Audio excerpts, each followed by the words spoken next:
Welcome to all on my YouTube channel. आज मैं आप लोगों के लिए एक मोस्ट इम्पोर्टेंट क्वेश्चन लेकर आया हूं जो आपके एग्ज़ाम से रिलेटेड हैं।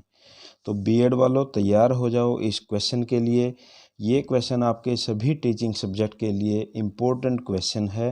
क्वेश्चन आपने स्क्रीन पे देख ही लिया होगा, AIIMS and objectives of teaching subjects, यानी जो भी आपके टीचिंग सब्जेक्ट हैं उसके कुछ कॉमन एम्स एंड ऑब्जेक्टिव्स होते हैं, कुछ स्पेसिफिक होते हैं।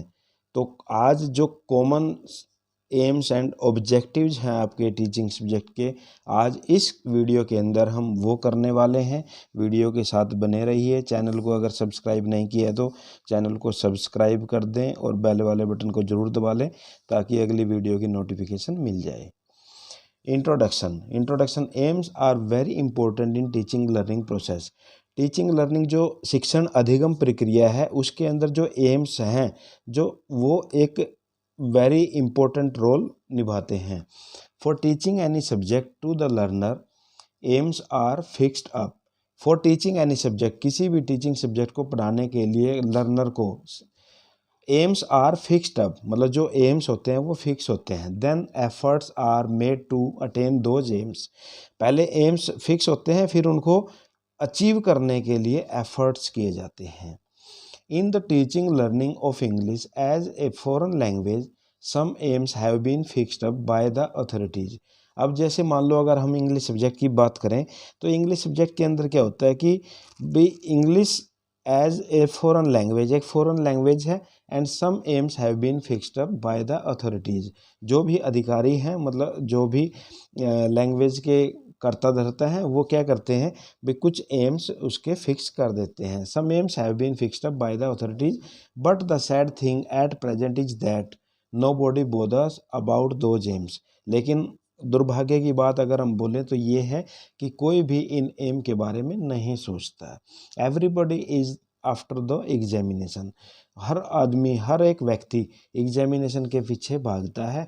The students feel that passing the examination is the actual aim of learning the language. अब मान लो अगर मैं लैंग्वेज की बात करूं तो लैंग्वेज के बारे में क्या कहते हैं कि भाई मेन जो मोटिव है वो है एग्जामिनेशन को पास करना।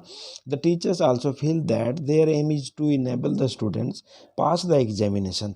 और जो टीचर है वो भी ये सोचता है भाई हमारा जो स्टूडेंट है वो एग्जामिनेशन को पास कर ले। तो यहाँ तो मैंने एक लैंग्वेज के बारे में बताया। मान लो फॉर एग्जांपल आपका एसएसटी का आ जाए तो आप एसएसटी में भी इसमें थोड़ा घुमा के और ये इंट्रोडक्शन लिख सकते हो। अगर फिजिकल साइंस का आ जाए, लाइफ साइंस का आ जाए तो आपका यहाँ से भी आ जाएगा। जैसे भाई कोई भी टीचर है वो क्या चाहता है भाई उसका जो स्टूडेंट है वो अच्छे मार्क्स से पास हो जाए। अब this is all very sad on the part of the teachers and the learners. अब ये टीचर की तरफ से और जो सीखने वाला है उसकी तरफ से भी मतलब बुरी बात है। केवल एग्जामिनेशन को पास करना ही मेन मोटिव नहीं होता। The actual aim should be well considered and cared for. अब नेक्स्ट आ जाता है कंसेप्ट ऑफ एम्स। एम्स का जो कंसेप्ट है वो क्या है? An aim is a result that our plans are intended to achieve. यानी हमारा एक ऐसा प्लान जो एम को अचीव करने के लिए हो। It gives direction to an activity and motivates behaviour. यानी जो उसी डायरेक्शन के अंदर काम करे और मोटिवेट्स बिहेवियर। मोटिवेट्स बिहेवियर का मतलब जो लर्नर होता है उसको मोटिवेट किया जाए। Concept of objectives. The objectives are achieved within the specified classroom situation and they have swift purposes and are short in terms। अब यहाँ पे एम्स क्या होता है हमारा? ब्रॉडर एम्स रखता है, मतलब वो उसका जो समय टाइम होता है वो लंबा समय होता है और जो ऑब्जेक्टिव जो होता है short in term. For example जैसे मान लो अगर मैं आपको बताऊं भाई आप मान लो बीएड कर रहे हो, बीएड करते हुए आपको टीचर बनना तो आपका एम हो गया और बीएड को क्लियर करना आपका ऑब्जेक्टिव हो गया। फिर दूसरा, अगर मान लो पूरे एक और एग्जांपल के माध्यम से अगर आपको मैं बताऊं, जैसे मान लो आपने बीएड को क्लियर करना है, आप सोच के चलते हो भाई 70% 80% मार्क्स लेके आने हैं। अब वो तो आपका एम हो गया और एक एक सब्जेक्ट के अंदर 70% लाना वो आपका हो गया, वो बोलते हैं objective. Objective is directed change in behaviour of people as a result of experience directed by school. Criteria for the selection of AIIMS and objectives. अब वो क्राइटेरिया कौन सा है जिसमें एम्स एंड ऑब्जेक्टिव्स को सिलेक्ट किया जाए। First, psychology of the learner is important. यहाँ पे बात आती है भाई जो लर्नर है ना, सीखने वाला, उसकी जो साइकोलॉजी है वो क्या कहती है भाई। एक टीचर को साइकोलॉजी का ज्ञान भी होना चाहिए, क्योंकि क्लासरूम के अंदर डिफरेंट प्रकार के स्टूडेंट आपके सामने बैठे होते हैं, तो उसकी जो स्टूडेंट की जो साइकोलॉजी है वो क्या कह रही है भाई, वो पढ़ने के एबल है या नहीं है, तो ये मतलब ज्ञान होना। उसके बाद should be practical, AIIMS and objective should be practical, मतलब ये प्रैक्टिकल फॉर्म में हो। ये नहीं है भाई वैसे डाटा बना दिया भाई ये एम होंगे और उसको ग्राउंड लेवल पे उसको अप्लाई नहीं किया गया। शुड बी यूनिवर्सली एक्सेप्टेड, और जो एम्स एंड ऑब्जेक्टिव्स हैं वो सार्वभौमिक रूप में एक्सेप्ट किए जाने चाहिए। यूनिवर्सली का मतलब भाई हर जगह एक्सेप्ट किए जाने चाहिए। Should be able to bring behavioural change, और जो एम्स एंड ऑब्जेक्टिव्स हैं उसका मेन मोटिव क्या होता है, जो स्टूडेंट हैं उनके व्यवहार के अंदर चेंज लाना। Based on the needs and requirements, जो एम्स एंड ऑब्जेक्टिव्स होते हैं वो नीड्स एंड रिक्वायरमेंट के ऊपर बेस्ड होने चाहिए। भाई जो स्टूडेंट्स हैं उनकी नीड्स क्या है, क्लासरूम के अंदर क्या क्या रिक्वायरमेंट है, तो उसके ऊपर बेस्ड होने चाहिए according to the ability of the students. अब मान लो एम्स एंड ऑब्जेक्टिव्स तो आप रख देते हो बहुत बड़े, और वो मेंटल लेवल के अकॉर्डिंग स्टूडेंट्स के नहीं हैं, तो जो एम्स एंड ऑब्जेक्टिव्स हैं वो स्टूडेंट्स के मेंटल लेवल के अकॉर्डिंग होने चाहिए। और नेक्स्ट पॉइंट आ जाता है achievable with the schedule of time. एक टाइम, एक क्राइटेरिया आप निश्चित करते हो, एक टाइम निश्चित करते हो, और उस टाइम के अंदर वो अचीव हो जाने चाहिए, तो हमारे जो एम्स एंड ऑब्जेक्टिव है वो ऐसे हों। नेक्स्ट हमारा टॉपिक आ जाता है नीड ऑफ एजुकेशनल ऑब्जेक्टिव्स। जो हमारे शैक्षणिक उद्देश्य होते हैं उसकी आवश्यकता क्यों पड़ती है।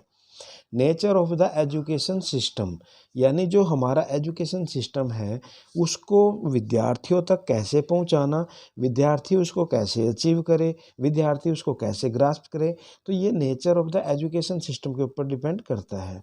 उसके बाद serve as a guide for the teaching learning. अब जो नीड्स, जो हमारे ऑब्जेक्टिव्स होते हैं वो एक गाइड का काम करते हैं। गाइड मीन्स यहाँ एक राह बताने वाले का काम करते हैं। एक विद्यार्थी के अंदर जो टीचिंग लर्निंग प्रोसेस हमारा क्लासरूम के अंदर चलना है, विद्यार्थी के व्यवहार के अंदर जो परिवर्तन लाना है, तो जो एम्स एंड ऑब्जेक्टिव्स हैं वो गाइड का काम करते हैं। Provide guidelines in selecting teaching learning activities. अब provide guidelines in selecting teaching learning activities. अब ऑब्जेक्टिव्स बताते हैं कि भाई क्लासरूम के अंदर जाके आपने किस तरह की एक्टिविटीज़ करनी है, किस तरह से आपने विद्यार्थियों के व्यवहार के अंदर परिवर्तन लाने का काम करना है, किस तरह से आपने अपना जो सब्जेक्ट मैटर है विद्यार्थियों के सामने प्रेजेंट करना है। उसके बाद डेवलप अवेयरनेस। अब ये क्या करता है, ऑब्जेक्टिव्स हमारे अंदर जागरूकता पैदा करता है। जब तक हम जागरूक नहीं हो पाते तब तक हमारा जो मोटिव होता है टीचिंग लर्निंग प्रोसेस वो कंप्लीट नहीं हो पाता। जब तक हम अवेयरनेस, जागरूक नहीं होंगे, अवेयर नहीं होते, तब तक हमारा जो टीचिंग लर्निंग का प्रोसेस है वो अधूरा रह जाता है। उसके बाद नेक्स्ट आ जाता है सोच direction in which education will act. ये डायरेक्शन बताता है, दिशा बताता है भाई आपने इस तरह से चल के, और जो हमारा एजुकेशन है वो विल एक्ट उसके अकॉर्डिंग फिर काम करे। Aims and objectives are useful for parents and general public. जो हमारे एम्स एंड ऑब्जेक्टिव्स होते हैं वो हमारे जो मान लो पेरेंट्स हैं और जो जनरल पब्लिक है उसके लिए भी यूजफुल होते हैं। Aims and objective give continuity, ये हमें कंटिन्यू रखते हैं एजुकेशन सिस्टम के अंदर, एंड सिग्निफिकेंस टू एजुकेशन, और एजुकेशन को सिग्निफिकेंस भी देते हैं, इम्पोर्टेंस भी देते हैं। Aims are necessary for efficient school administration. अब जो एम्स होते हैं वो एक स्कूल का जो सिस्टम है उसको कैसे बढ़ाना, कैसे चलाना, ये जो एम्स एंड ऑब्जेक्टिव्स हैं, जो एम्स हैं हमें ये भी बताते हैं भाई एक अच्छा स्कूल का जो एडमिनिस्ट्रेशन है वो किस तरह से काम करे। AIIMS help in acting intelligently, और जो एम्स होते हैं वो हेल्प, हमें सहायता करते हैं इंटेलिजेंटली, मतलब बौद्धिक रूप से हम अच्छे तरह से काम करते रहें। अब फॉर एग्जांपल जैसे मान लो आपको मैंने बताया भाई, ये तो थे हमारे जर्नल एम्स बोल सकते हैं या कॉमन एम्स बोल सकते हैं, जो सभी टीचिंग सब्जेक्ट के अंदर है।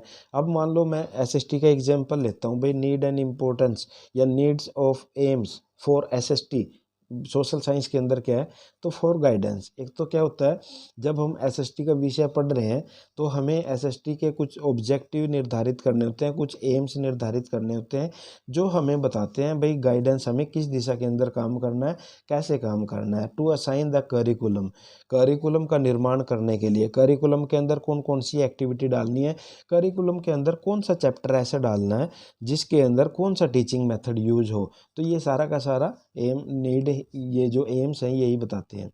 For selection of teaching methods, कौन सा टीचिंग मेथड कौन सी जगह पे यूज होना है। जैसे मान लो अगर आप ग्राउंड में बच्चों को लिए बैठे हो तो वहाँ पे प्ले वे मेथड यूज किया जा सकता है। अगर आप लेबोरेटरी के अंदर हो, प्रोजेक्ट मेथड यूज किया जा सकता है। तो ये मतलब selection the teaching method. Next आ जाता है फॉर लर्निंग मटेरियल। भाई क्लासरूम के अंदर आपने स्टूडेंट को पढ़ाना है, क्लासरूम के अंदर आपके जो स्टूडेंट हैं उनका जो बिहेव है उसके अंदर परिवर्तन लाना है। एजुकेशन भी तो यही कहती है भाई, विद्यार्थी के व्यवहार के अंदर परिवर्तन लाना। तो वो क्या करता है भाई, टीचिंग लर्निंग मटेरियल जो हमारे एम्स हैं उसकी आवश्यकता इसलिए हो जाती है भाई, हमें क्लासरूम के अंदर कौन सा मटेरियल कब लेके जाना है, पूरा प्लान किया जाता है। जैसे यूनिट प्लानिंग हो गई, एनुअल प्लानिंग हो गई, या कोई एग्जाम है, तो इस तरह से पूरा बताता है। उसके बाद फॉर सेल्फ कॉन्फिडेंस, खुद के आत्मविश्वास के लिए भी, क्योंकि जो एम्स एंड ऑब्जेक्टिव्स हैं अगर पहले से निर्धारित करके हम चलेंगे तो हमारा जो कॉन्फिडेंस लेवल है वो बढ़ता है। नेक्स्ट आ जाता है फॉर इवैल्यूएशन, मूल्यांकन के लिए। मूल्यांकन के लिए भी एम्स की आवश्यकता होती है भाई। मूल्यांकन देखो, हम उद्देश्य निर्धारित करते हैं और उद्देश्य निर्धारित करने में हम ये चीज़ देखते हैं भाई, जो बच्चे के टेस्ट हैं मान लो वो आपने 3 मंथ्स के बाद लेना है, 6 मंथ्स के बाद लेना है, एनुअली लेना है, उनका इवेलुएट कब करना है, आपने कैसे कैसे उनके टेस्ट लेने हैं। तो ये भी हमारे एमसी बताते हैं। For saving time and energy, जो हमारा जो समय है और एनर्जी को भी बचाते हैं। उसके बाद नेक्स्ट आ जाता है डेवलपमेंट ऑफ गुड सिटीजनशिप्स।